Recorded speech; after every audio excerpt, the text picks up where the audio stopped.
Welcome to GSTZen. In this video, we will show how to make a payment to your GSTZen wallet. Firstly, make sure that you have created an account on GSTZen and that you have logged into your account. After logging in, you will see your name on the top right-hand corner of the page. Click on your name, and then click on Billing. In this page, you will see your billing details and your GSTZen wallet balance. You will see a section called Add Funds. Choose any amounts shown or enter a custom amount and click Add. You will see total amount including applicable GST. Verify the details and click on Click here to make payment. You can choose from payment methods such as credit card, debit card, net banking, UPI, and wallets.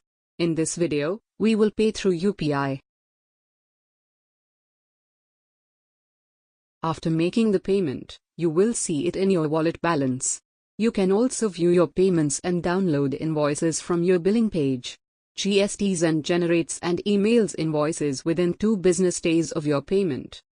For more information, please reach out to us on our live chat on the bottom right corner of your screen. Sign up and use for free at www.gstzen.in.